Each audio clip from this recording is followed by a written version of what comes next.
Okay, here we are. We are live. We had a little technical difficulties, but it's all great. We are here and a little late, so we apologize. But we're live. This is how you know it's Good Gut Live. It's called Good Gut Live for a reason, and we thank you all for watching live. And if you're listening later, thank you for listening on the Good Gut Live podcast. I'm joined by a longtime friend. It's crazy how time flies. We've actually been friends for some time, and just a very wise, a very just humble, a very talented and expert farmer, Farmer Manju. And Manju, I want you to kind of intro a little bit more. I mean, you do so much. You started amazing community gardens. You also are the co-founder, and let me know if I miss another title, but like of Brush with Bamboo, which is, I would say, the top, I would say like the first and the top, but correct me if I'm wrong, bamboo toothbrush, which I'm all for. Like that was just genius of not using plastic for toothbrushes. And then you guys also are not using plastic for the bristles, and so much you do. But one of the things we're going to get into today is also your farming, and just really how anyone can farm, the beauty and the really health benefits of farming, which I'll even chime in and add in a little bit there. But please let me know if I missed anything, or if there's anything you want to add to that. But welcome, Manju. Anything you want to add to your intro there a little bit? Sure. So yeah, I'm an urban farmer, and also we have some eco companies. I'm a garden consultant. At this stage of my life, I would say like I'm really interested in passing on as much information as I can, because it's better that more and more people, adopt a healthier, regenerative lifestyle. It's good for all of us. So yeah, I'm I have a very like inquisitive personality, and I like to learn as much as I can. I'm always delving into whatever would create more health. Yeah. I love that. And that's how we all should be. I think that's very special. And I think, is that how, and please fill in for those that don't know. I mean, I first met Manju when I was in college, which was a while back for me, Wow. which is crazy because I was going to college at Cal Poly Pomona, which is wild to think. Oh my gosh, I've known you for like over 10 years now, which is wild. And then, but I first heard of Manju because they had, at that time, it was called the growing home, but you basically transform your home into this paradise. I would call it a paradise, where I always call it like Willy Wonka in real life, where you go and everything's pretty much edible, it seems, from the front to the back. It's like there's just bananas and mangoes and nectarines and peaches and berries of all kinds, and the list goes on and on. So like, I think that's a great segue into, how did this all start for you? Because I feel like that's how I know you. I know you as this amazing person who grows food. Where did that start? How did that happen? What even got you into that to begin with? Yeah, I thank you, anyways, for letting me share my story, because I think that it can inspire a lot of people. I mean, we were ordinary people just like anybody else, consuming Coca Cola and, like fast food, and having a grass lawn with bushes that did nothing. But, I guess in the back of our heads, we were always concerned about health, our own health. And when we started to, first watch these plastic documentaries, if you remember, a lot of Mm, plastic documentaries were coming out. So all four of us, I would say, and mainly three, the kids and me, we were like looking at, well, how do we create health for ourselves, right? mm, And all of the messages, I think everybody probably feels the same way. When you're looking at social media, there's so much messaging going on that's like, stop, don't do this. you yep. can't you can't figure out what's correct and what's not correct. And so we thought, let's just do it ourselves. Mm, So at that period, my older son, he started to, he had an epiphany one morning. He like first thing in the morning, you're putting plastic in your mouth. Well, are there any other options out there? And he didn't find any. So he went on to invent the very first bamboo toothbrush. So he looked up history and he found out that many, many, many centuries ago, the Chinese people actually had a toothbrush Mm. made out of bamboo and boar brush. And so he started to work with a friend of ours who happened to live in China. All coincidence, maybe Wow. all divine intervention, who I knows? think so for sure. So he started to work on the plastic free toothbrush. And Rishi and me, I've always been like very much interested in agriculture. And I come from an agricultural background, meaning not me personally, but my grandfathers, both on my mom's side and my dad's side, they were all into agriculture and were big time into eating good food. And we decided, well, hey, what are we doing in all this lawn? Why don't we just switch it over? So in the beginning, we started on a very traditional path, the double digging, all the stuff that's in the pamphlets or the books are all written about. That time, I don't think there was any permaculture books out there or even an understanding of permaculture as we have today. So we started that, in a couple of years in, I met this woman again by coincidence and divine synchronicity, and she is the first one that I heard about permaculture. I had gone to volunteer at the Fullerton Art, sorry, the Los Angeles Arboretum in Pasadena, and she put an entire food forest together in the matter of 8 hours. 6 to 8 hours. Like, there was a lot of people there. There's a lot of hands there. And I was blown away. I was like, oh my God, like, I don't understand this, but this is way better than what I'm doing. Wait, so at the LA Arboretum, she did this thing where it's like, come Yes, watch me and help me, and she yes, literally planted an entire food forest yes, that day. yes. It was Wow. probably as big as my backyard, Wow. that amount of space. The Arboretum had given her a space, and she had already collected cardboard and mulch and trees. Wow. Everything was there. And we literally saw it put together. Of course, I tried to hire her and get her to come over to help, Yep. but she was too busy. And so eventually I started on my own with Rishi, and I did not have a thorough understanding. So we made a lot of mistakes. Those beginning years, we went through a lot of, you know, trial and error, Mhm. reading and finding teachers and listening. And I think Rishi did a whole permaculture event with Larry Santoyo and Toby. I think Toby, I forget his last name.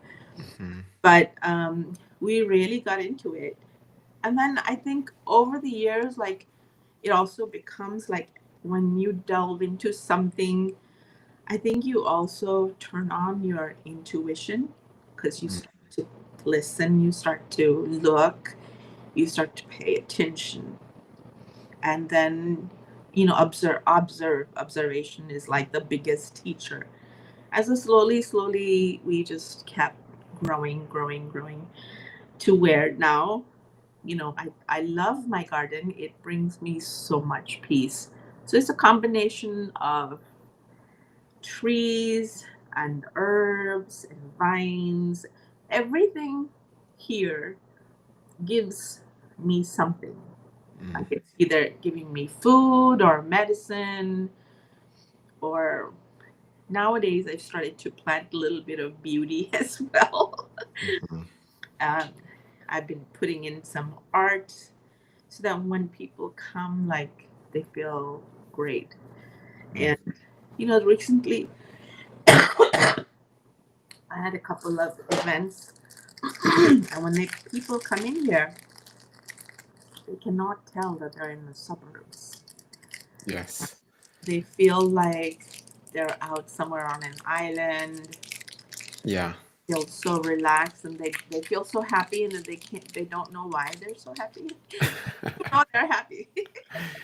I can testify to that. I love and Layla, our 10-year-old daughter now. I mean, she's been going, I think her first time there, she was pretty tiny. I want to say she was like maybe 5 or 6 her Yes, first yes. time over at Manju's house, but now she's 10 and it's still one of our. I mean, Manju lives, it feels like you live another state away, but you're not. We're in the same area, Southern California, but Southern California can be very big at times. But when we do make it down there, it's for a potluck, it's for a really cool event. I think there's been times we just had like dinner together and it was great. And it's just, it is. You're in a completely different world. Not even definitely it feels like a different country, but just a different world where there is a peace, there's an energy, and even getting into, I mean, the science a little bit.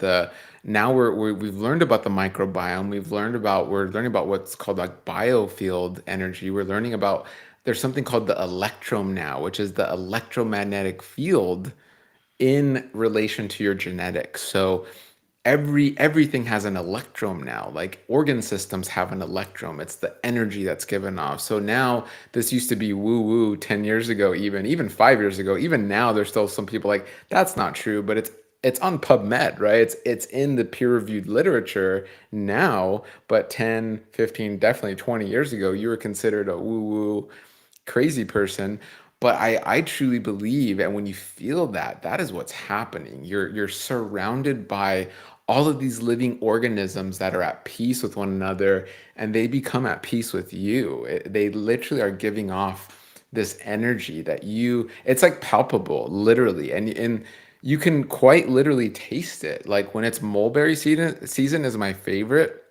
Manju has, I think I would consider it the centerpiece of your backyard. If not, I don't know if I want to say the entire home, but definitely the backyard where this mulberry tree is like the shade umbrella for everyone there. And then if you're lucky enough to be there at peak mulberry season, I mean, just the biggest, fattest, juiciest. Are they Indian mulberries? Or are They, they they're, they're from Asia. They call them Asian? Pakistani mulberry. Pakistani mulberries, and they're just the biggest, fattest, like bigger than your finger, Yeah, and they taste amazing. But you're under this tree, so even it could be like 95, because it's in walnut, and it can get pretty hot there. No, that Diamond Bar, not walnut. It's Diamond Bar, so it can get like in the hundreds there. But once you're in the backyard, once you're under this tree, it's like 80 degrees. Or 75 degrees, and you're just like, where am I? And it's amazing. So if you've never visited a place like this, and this is why I can fathom where we get a lot of pushback because we've been supporters of non-GMO, we've been supporters of organic, and now obviously regenerative and permaculture before people even this was even mainstream. And so I understand now where people like, oh, organic doesn't matter and just buy conventional and oh, none of this matters and oh, organic uses pesticides and blah. Because so many people have never been to a place like yours, Manju. Like so many people have never experienced I don't even know how to just that energy, I guess, or that food. Like you literally touch your soil and it's completely different soil than someone's front yard or even a normal farm someone visits to go strawberry picking. Like most farms aren't permaculture, aren't regenerative. So it's like I get it. People are so disconnected and disillusioned. It's so easy for people to be like, there's no studies on organic or organic's not that. It's like when you're there, there doesn't have to be a study. It's like, do we know air is good for us? Do we need a study to say oxygen is good for us? No. And it's just like when you're there, do we need a study to say this is a better way to grow?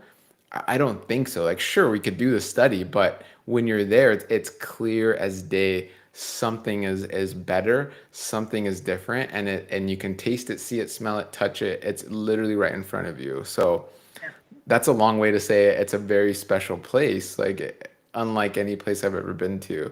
And I'm excited. You are planning to do more events, and I think we want to have mini events at Manju's house. So That would be really cool. But it's super special. So I think that is so cool though. You were saying, I mean, it all just started, you were inspired or you were learning and you just kind of, I know you and Rishi for the most part really took on the permaculture, the agriculture, going like, we could do this, we can grow this. Yeah. And correct me, I mean, once you guys really started getting it going, you were using less than the amount of water your typical neighbors were using, Yes. yet you were growing Verified by the city. verified by that you have, yeah, you had all the We stats and had the everything. we had the city in I think I forget the head of the water department or something show up here because and he did say we use the same amount of water as everybody else, and he was baffled that we were growing all of this food. Yeah. Yeah. With the same amount of water. And so like and when you say all this food, just to be like some years in total, I mean it's like in the thousands of pounds of food, like of Yeah. fruit and veggies, and it's perennial, it's annuals, it's Yeah. all types, herbs, and I mean you name it, you grow it on in a single family home, like a normal suburban home, Yeah. and it's wild, and on the same amount of water as an average My suburban home. entire neighborhood, my entire, maybe like the entire city, like whatever the individual use of a single home is. Wh- Um, which which is insane. And if you can, I mean, and just real quick, I mean, I don't know how quickly you can do this, but to list like what you grow, it's like you have many varieties of mango. We talked about the mulberry tree, nectarine, jujubes, jujubes, jujubes, balsam, dragon fruit, dragon fruits, what else? guavas, Guavas, pa- figs, papaya. papayas, Suriname cherries, grapes. We just got through grape season, and the birds had as much fun as we did. Which they do. That's like nature's So, tax. yeah, nature's Yeah. they gotta eat too. So yeah, sweet limes and macadamia nuts and bananas, berries, blueberries, blackberries, raspberries, just sweet limes. I initially, because the I focused on like rare fruits, like cherimoyas used to be $8 a pound, and I'm like, who can afford to buy a cherimoya at $8 a pound? And for anyone You need a listening who little bit. doesn't know what a cherimoya is, it's like they call it a custard apple, but it's Yes, basically a mix. I would say it's a mix of like an apple, a pear, a mango, banana, all in one. Would you agree with that? yeah, and it's cream. It's nature's pudding in a fruit. It's And my favorite fruit. yes, yes. So and it's easy to grow. You can even grow it in a pot. Yeah. It does require hand pollination. Hmm. And so right now is a season to like pollinate. I go out every day and pollinate my cherimoya for like about 20-30 minutes. Hmm. And yeah, I'm gonna have a lot of fruit set this year. My trees are doing well. Nice. So That's yeah. great. That's great. And I mean, so yeah, so all of that, and I love, and then the permaculture aspect again, for those that don't know, I mean, this gets into, I mean, I feel like you could use permaculture or regenerative somewhat interchangeably, but permaculture by definition is really where we get the sustainability movement, like this eco-friendly movement where permaculture is like an agricultural system of sustainable and self-sufficiency. So the concepts of permaculture and really where I guess some of the your experiences, especially Manju, is like how you're planting, where you're planting. It gets also into like slopes and position, where's the sun, and then okay, which tree, like you don't want to plant a huge mulberry tree where you're trying to grow things that need sun and then the tree is covering the sun. You know, it's being smart with how you're doing it so then it is more sustainable and self-sufficient and you're not having to put so much into it where like, oh man, we have to trim all these branches every season in order for this area to get sun. And it's just a more efficient design where then the plants are just helping each and every single one of the plants self-sustain. Would you agree with that? With a mulberry, you will Yeah. have to prune it unless you buy one that has a smaller nature. Because the one thing that we forget is that in every fruit or vegetable there are at least thousands of other variations of it. If you look at different countries, they're kind of cucumbers or tomatoes, like everybody has different varieties, and there's a lot of different growth habits. Some are smaller, some are larger, so it depends on what you of course grow. um, and then I want to add, like, trees can be added to your yard. They can be placed in such a manner so that you can have it cool you in the summertime, but allow heat in during the Mhm. winter time. So, like, let's say on your south side, maybe you want to grow ju- judicious trees. What is that? I have a hard time with that word. Sorry. Wait, but what is uh, it? It's but it's judicious trees or yeah. what is it? So, like in the fall, Okay. all the leaves drop, Mm, so it leaves the sun mm. there to warm the house. Where in the So think of summertime, like that would be like peaches, nectarines, right? Those fig, plums, figs. Yeah, all the uh, leaves are just gone in winter. persimmons, all of those kind of things. So Yes. those would, like, shade your house in the summer Mm. and open your house to receive the summer warmth, so that it can heat and cool your house as well. So, yeah, and everything does need to be thought about, especially nowadays when you're, like, putting things on drip, so you have less water waste usage. So you want to group the trees as much as you can together, although that also can be compensated in other ways, like, you can adjust a little bit on that, but you kind of try to add, like, the same temperament of trees in a similar location so that you can manage them all. Yeah. Got it. Yeah. Yeah. So grouping, I mean, just really, I mean, you could spend a lot of time like understanding, okay, oh, these are the judicious trees and these trees keep their leaves and these trees are smaller, these ones are big. I mean, but this is the expertise of having a consultant come in and be like, okay, this is where your house is located, this is a slope, this is where maybe water pools in the backyard versus where it doesn't. Really something cool that I saw you. I remember your house when you didn't have this, and then you guys did put this in the house, but like a swell system where over time you learned, oh, where does the rain fall? How does the rain fall? And then you put like a swell. Can you tell us about that? Like, how did that come about? Was it because you were seeing, or why did you do that? And what is a swell? If you can explain that a So, little. so a swale, um, basically just means like a depression in the ground. There's a science behind how you dig them so Mm, that you don't cause more damage to your house. Um, but the swale that we have, was put in to capture all the rainfall from the roof, mm. because that is a large portion of rainwater that doesn't go into the soil. I see a squirrel out there. Okay.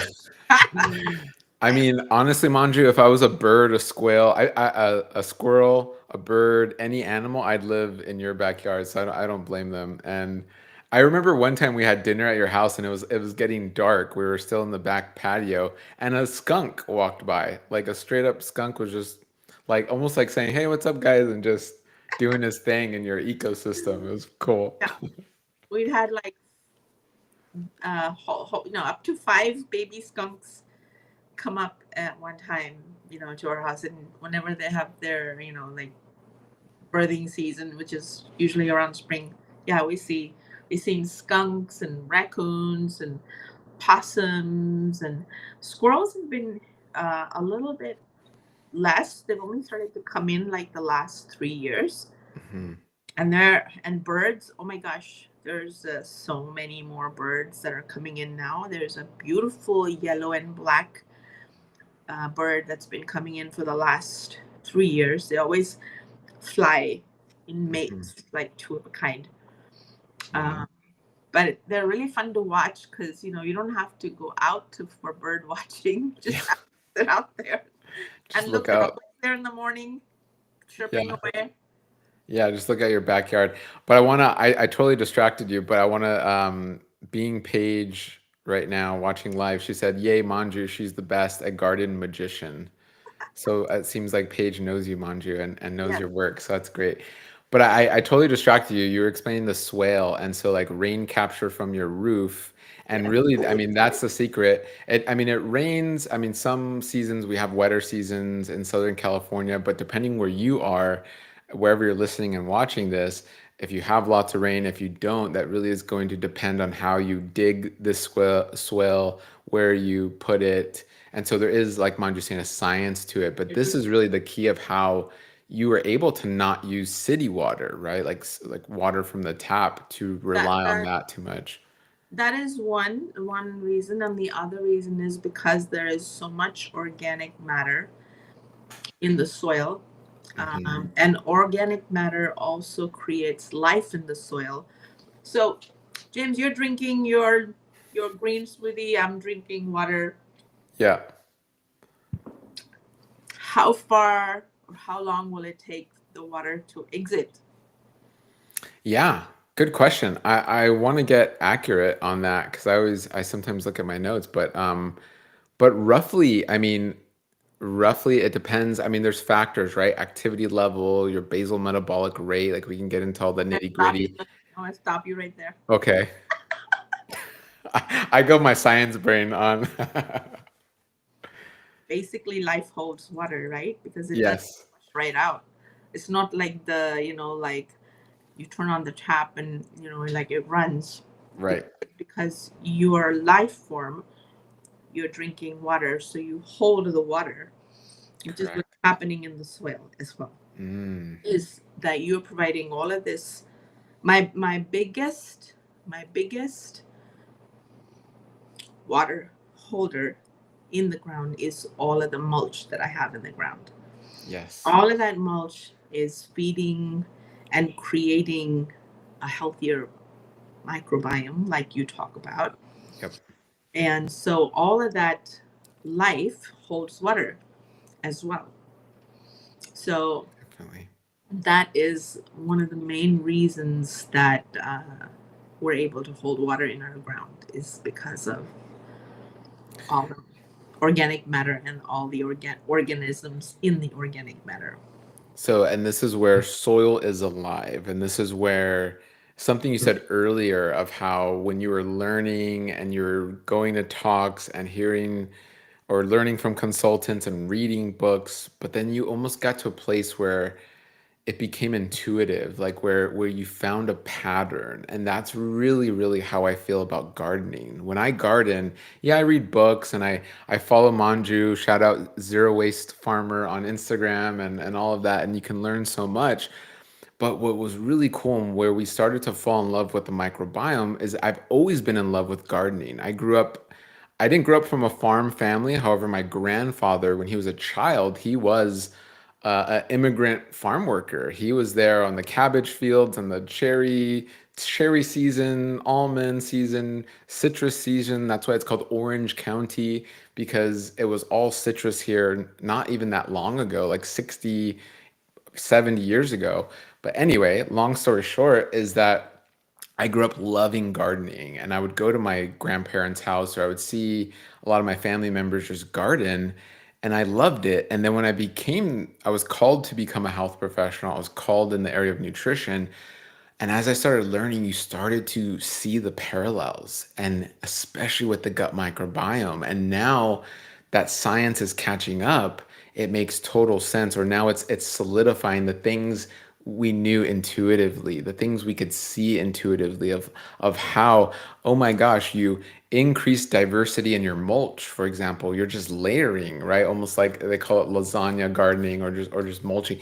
Literally, you go to Manju's house and you're eating, you don't throw it in a trash. You throw the little peel just on the floor. You take the stem and throw it. You take Yeah, I mean, if you're using a compost plate, I know you compost it, but eventually it goes back into the very ground we're walking on. And that diversity of inputs going in creates a diversity of microbes. I would say in your soil are probably trillions of bacteria. Probably it gets into the octillions of viruses.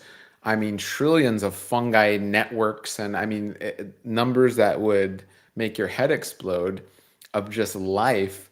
And then that becomes our gut. And it's really, it just keeps going up in scale, where it's like you started with the soil microbes, then you have such a variety of plants, now you have such a variety of insects and a variety of and you see it just keep growing and growing. And that is literally what is wrong with our gut ecosystem right now. We have minimized our input so badly. And I liken the mulch that Manju's talking about, what we're talking about here, to the fiber we intake. Americans are not mulching our garden and our gut gardens, right? We're not eating all the different fibers. And you see where I'm going with this beautiful cycle, because if we grew the garden like Manju's with all the different fiber sources and all the different plants we can eat, that becomes mulch for our inner garden. And then we can literally put that back into the garden. It grows even more plants, and then we eat even more, and it becomes this beautiful cycle where the parallels are just, I mean, it can go on and on with the similarities between a beautiful garden or farm and the human microbiome and ecosystem. And the list goes on and on. But essentially, we're not mulching our inner gut, our inner ecosystem, our microbiome. Therefore, we're becoming sick. It's the same thing that's been happening to our farming system and our gardens. People are gardening incorrectly or farming incorrectly, and our food system is becoming depleted and withered. And now we're all getting sick at this grand scale, and it's wild. So I love it. The parallels are endless, and that intuition of like how it all connects is beautiful. And I want to mention, because I think we rely too much on outward uh, inputs. Mhm. Um, I could go out and buy tons and tons of mulch and compost, but what I do is I don't throw any of my green waste away, right? Not in my kitchen, not in my yard. Like, I pretty much compost. I never like to say 100%, because here and there over the years, there's been a few times when I've not had the time, or the mostly like more like the time that I did not, and I used my green bin. Otherwise, my green bin is just a decoration, and I basically have multiple ways of composting the green waste in the yard. And recently, I just bought a wood chipper, so it's making it even more fun to be able to break down everything into small bite-sized pieces so that it can get digested faster. And there your chewing comes in right there, right? When you're supposed to chew your food. And you're Exactly. supposed to eat unprocessed, not heavily processed foods. You should be eating as close to nature as you can, so that you can get the benefits of everything. But yeah, also I want to say that inertly, we know what is right for us. Sometimes we forget to trust. But no, Rishi, my son, he used to do this test where he would take a handful of really good soil and take a handful of really dead soil, and he would do a side by side photo and say, "What are you drawn to?" And everybody would choose the dark one, right? There's no study that says so, but I think inherently, intuitively, like, we do know what's good for us, what's healthier for us. But I think we use too much of our mind all the time and not so much of our intuition, and we don't develop it enough. We always put our faith in something outside of us. And so I think it's good to be able to listen to how do you feel about this? Like, is it calling you or not? So although Hmm. I don't know, what do you think? I mean, most people that are addicted to processed food have a hard time with real food. Is that not right? Like, Yeah. Well, it's funny because we're getting a lot of questions. People are vibing with what we're saying on Instagram. I know you can't see it here, Manju, but on Instagram I have open and we actually have a question. What defines processed food? I'm seeing that question pop up and you're mentioning that. But even with we can get into that with addiction, but really quickly there's technically four categorizations of processed food and processed food can actually be healthy. Like for example, Manju, we were invited over to Monju's to process sugarcane, which I think Layla and I are going to come by and help you process sugarcane. We'll talk about that. And technically, we're processing the sugarcane. We're not just, you can just gnaw on the sugarcane, which is great. It's great for your teeth, it's great for your jaw health, and there's so many benefits. But to not let all of Manju's sugarcane go to waste, we're going to process it. Now, does that make it unhealthy? I would say, as a dietitian for a very long time, no. It's minimal. There's phase one, phase two, phase three, phase four. When you get into phase four of the processed categories, that becomes the ultra processed food. That's where we get into the difference between processing sugarcane or peeling an apple is even technically processing, but that's not the same as eating apple flavored candy where it's not even close to the original fruit. It's no apple in it. There's no trace of apple in it. or Or maybe they or there's only portions of a food in there and not right. complete in it. When I'm processing sugarcane juice, all of the nutrients that I would get if I'm chewing on it, which actually chewing on it is the best way because Right. I'm also incorporating it in my saliva and making it more digestible. Where if I'm drinking the juice, I should drink it slowly and then Yeah. incorporate in my mouth. But you have the complete form of the vegetable or the fruit or the grain instead of parts of it. That's Exactly. Yeah, and there's so many benefits to chewing it, but yes, exactly. And so that's the big difference. And that's where, I mean, we liken it to drugs, right? There's the coca leaf, which people still consume in native and indigenous tribes, but they don't get addicted to it. However, when we hyper refine it into cocaine and then we ultra process it into crack cocaine, that's very different than the original leaf, right? It's extremely different. And there's so many examples we can keep going with heirloom corn, but then we made genetically modified corn. Then we take that genetically modified corn, make high fructose corn syrup, where it just doesn't even resemble corn whatsoever. That's very, very different, right? And then you see when we are, it's really that fiber is key, the different pectins and polyphenols and fibers. When we're removing, all of those are safeguards. All of those are not just safeguards for human health, definitely for plant health, definitely for soil health. When we're removing all that, it becomes quite literally a dangerous chemical, a ultra processed chemical that is addictive, detrimental to our health, it's detrimental to the environment. It really is across the board aligned in a negative, just across the board, because now we're having to create extra pollution, waste, energy to process the food, the byproducts of which are usually chemical processing. It destroys the outer environment. Then we eat it. It destroys our inner environment. We get no mulch from it. Our microbes are not happy. The list can go, we can just go all the way down the list. So Yep. it's pretty wild. So yeah, I'm seeing that. Good question, Damien. I'm seeing your question. And just to keep going, I'm seeing some really good questions here. And someone's saying, I missed the beginning. Where is this? So Manju, people are asking where your house is. I don't know if you are you having an event at your house scheduled or Um, coming up? I I don't have one scheduled right now, but I will be. I just got back from the Bay Area, and I will be planning some soon. So if you do want to stay connected or come see my place, I can do private tours. I can also rent out my place for small events. like I was mentioning to you. Yeah. And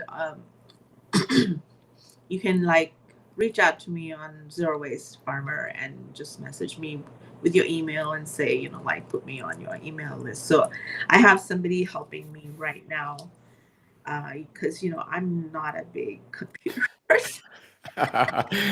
That was definitely not related to why we're late today. Okay, no one think that. No, I'm just kidding. No, Manju, I know you can't do it all, Manju. If you did it all, it would be too much. You'd have too many skills. But you're skilled in so many other areas, so don't worry about the tech. We got your back. We'll get you. You're gonna get all the help you need with all that. But yeah, and stay tuned, guys. And if you go to whether definitely should follow Zero Waste Farmer, and the links will be below. Definitely follow Manju on Instagram, and then definitely go to marriedhealth.com. Make sure you'll see our event coming up. We are doing a cool event with Manju October 4th. So learn more about that at marriedhealth.com, or you can contact us and get on our email list. Link in bio, links down below, all that good stuff. So yes, but the goal is that Manju does want many of you to experience her home essentially. You can experience it, so that's going to be very, very fun. And then other questions come in. Do you want to answer some questions, Manju, now, and then see where we can continue to kind of build on? I kind of want to touch really quickly, very Yeah, fast on the processed, unprocessed stuff. yeah. So the just as a comparison, so you have sugar cane juice and you have white sugar. This is Mhm. what we call ultra processed, which has absolutely no nutritional value in it. You can call it an energy source, but it's like a that also it's not a sustained energy source. Right. When you're having sugarcane juice, it's not only an energy source, it has a lot of B vitamins, it has minerals like potassium, calcium, magnesium, iron, phosphorus. It's good Yep. for hydration, it's good for kidney health, it's good for liver support, it's good for digestive health, it's good for antioxidant properties.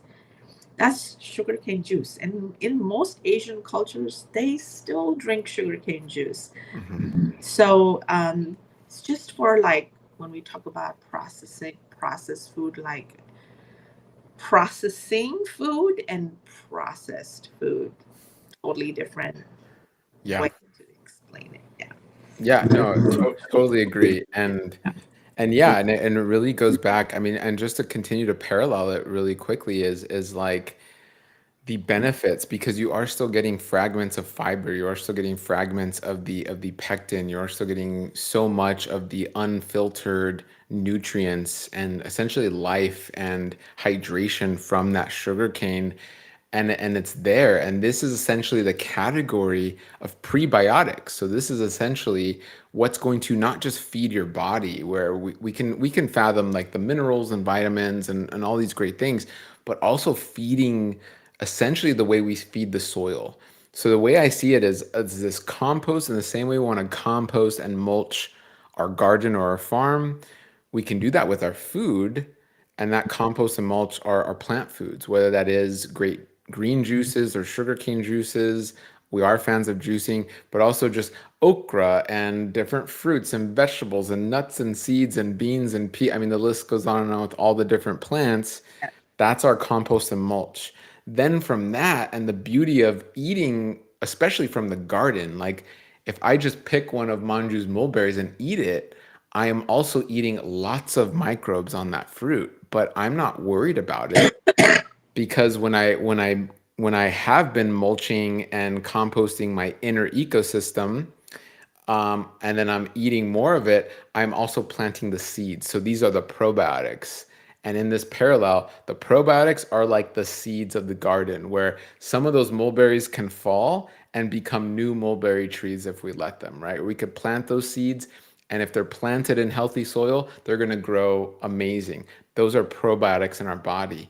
Once they grow, they start to sprout what's called postbiotics, which is the new fruit again. And that is just like it's the fruit in the garden, the postbiotics in our body are things that protect us from diabetes. They're things that protect us from Alzheimer's. There's things that protect us from cancer. We are essentially growing those things in our body. If we're mulching, if we're planting the seeds, then we start to grow, our microbes essentially start to grow those anti-cancer properties, those antioxidants, the all of that which keep us at peak health. And then we defecate, and the process starts all over again. That can go into the outer environment, and the process starts all over again. So it's this beautiful parallel where you should not fear plants. That's been our message the whole time. I know there's this big movement to fear plants, and plants are bad for you in some areas, but it's pretty wild because it would be just like saying compost and mulch is bad for your garden, Yes. because I don't know why someone would say that, but like, no, no, no, it's better to use fertilizers and pesticides and than mulch and compost. Oh, that doesn't work. It's bad for you. Blah blah blah. It would be crazy. So Okay. Next question. yes. Okay. So let's see. Well, let's see. I want to go. Oh, someone commented the Rodale Institute is doing a long-term study about regenerative farming. It's very interesting. Are you up to date with that, Manju? I know what they're talking about. It's called the Vegetable Systems Trial.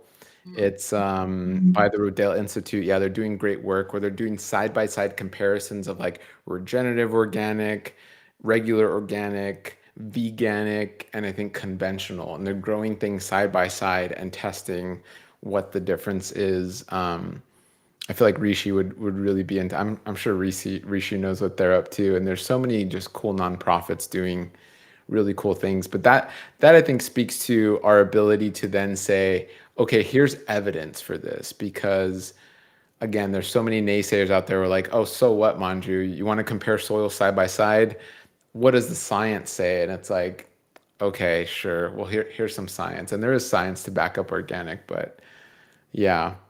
Um, some of these other questions are more gut related, but like for example, how can dysbiosis lead to SIBO if you had SIBO?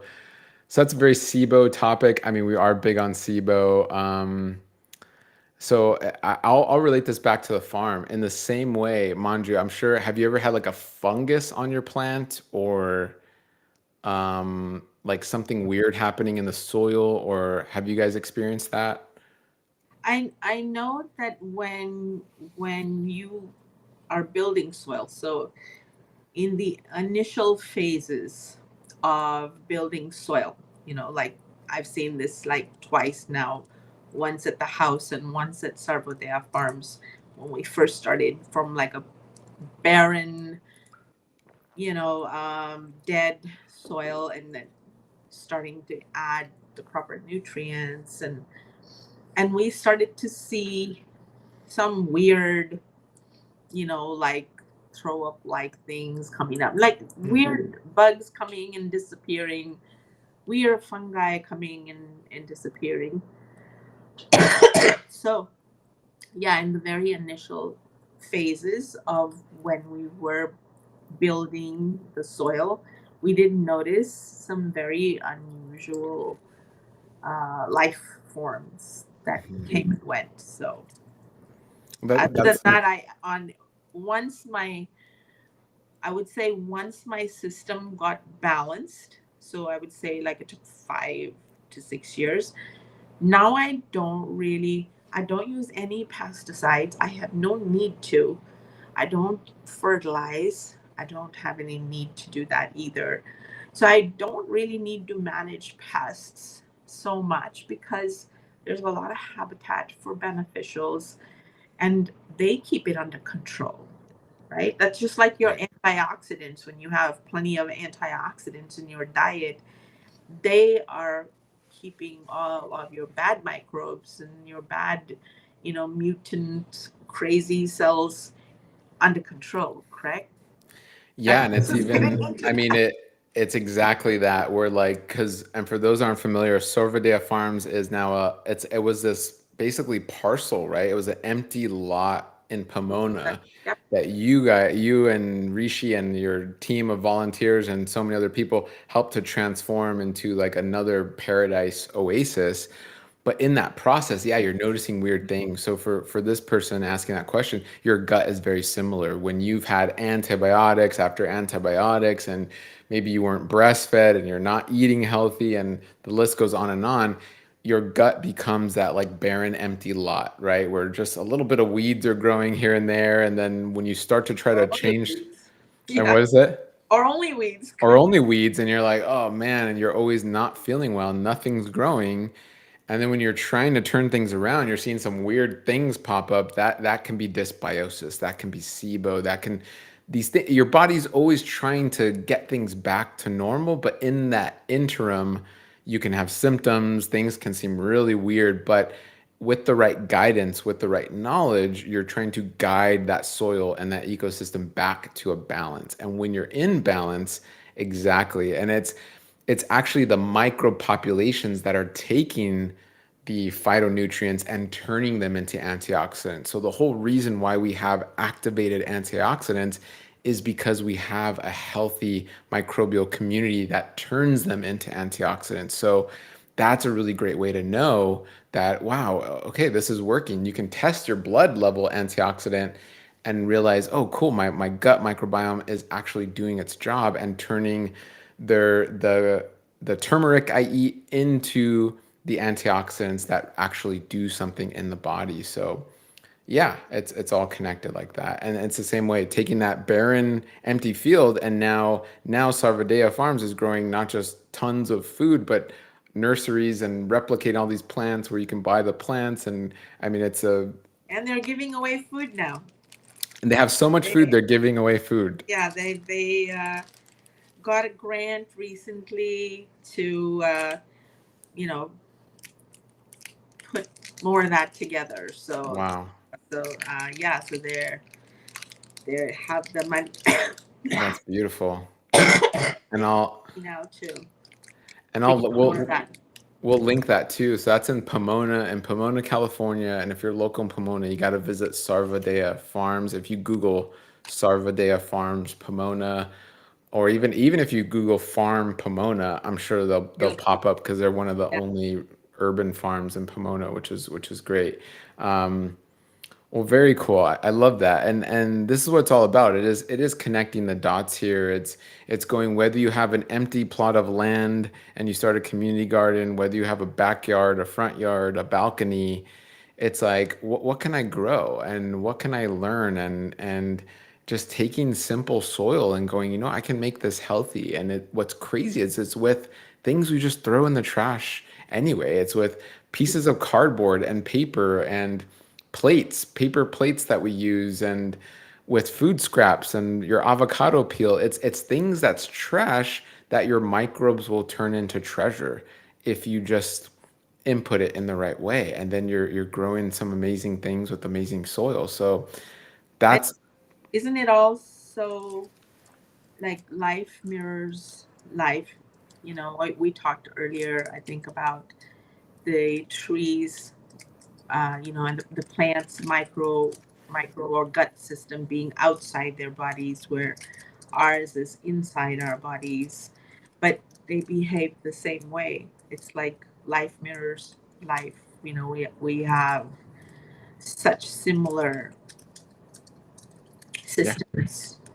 That the all the microbes are needed to break down the food. It's not We're not in a single, like we're not supposed to survive on our own. We always survive in cooperation with other species and fungi and microbes, and like we need to be in a symbiotic relationship. exactly. Yeah. And what's cool is humans are actually classified as super organisms, where we look like one organism, but we're one organism made up of trillions of other organisms. And really, I mean, our Earth is a super organism, right? It's like if we just keep zooming out, it's like a super organism, a super. So we're all, yeah, it speaks to the parallels and us really all being connected. So it's so important. And if you're on your health journey, whether you're on a health journey or you're on an eco journey, they overlap at some point. They intersect, they parallel, they everything in between. And so there's so much overlap here. So um, it's so great to just learn more. We definitely want to learn more. We want to continue on this topic, and we want to continue this on the farm. So October 4th, you can click below for the regenerative nutrition and gut health experience. Manju is going to be one of our speakers. It's going to be very exciting. So learn more at marytalk.com. Stay tuned. We'll be sharing when Manju does have more events at her home, which I always want to call it the growing home. But what's the new name, Manju? I want to get that. Now it's called Manju's Urban Food Forest, and we just started an Instagram page. It's called The Gathering Place in Deep Diamond Bar. And most of the events I always like to, like you said, the mulberry tree is the central point of my backyard. So it's like, what are we doing under the mulberry tree this Yeah, month? I love it. Yes. Yeah, and that's great. Yeah, I love that. So, yeah, so stay tuned. We'll be sharing that. So even if you're on our email list, or again, follow Zero Waste Farmer to learn more. And Manju, thank you so much. This was a great conversation. Just, I know we can keep going forever, but there's so much to learn out there. There's so much you can do with your space. Your soil's not dead. It just needs some love. And that's where Manju's expertise comes in. So reach out to Manju if you want that help. If you need some expert teaching and support, follow Zero Waste Farmer and DM her immediately if you need that. But Manju, thank you. I look forward to seeing you again, and we'll definitely see you October 4th at the farm. This is going to be a different regenerative farm. And then in the future, I would love to do something at your home, which would be amazing, under the mulberry tree where we can connect and meet. And we'll try to align it with mulberry season because I just want to eat all the mulberries there as well. So that's always fun. But Very distracting. There'll be mulberries falling all over here. yeah, they just fall into your hand. So it's Yeah, beautiful. But lovely. thank you so much. Where else? Where else? So Zero Thank Waste Farmer, where else can people connect with you, Manju? You can also write to me on my email, gardenwithmanju at proton.me. Um, so, yes. Great. Great. Well, thank you so much. And thank you everybody for Thank you. listening. If you're listening to this episode later on the Good Gut Live podcast, thank you. Thank you for the questions that came in, for those of you watching live. And we appreciate your love and support. As always, feel with each meal and heal with each meal. Until next time, thank you so much. All right. Bye, everybody. Bye.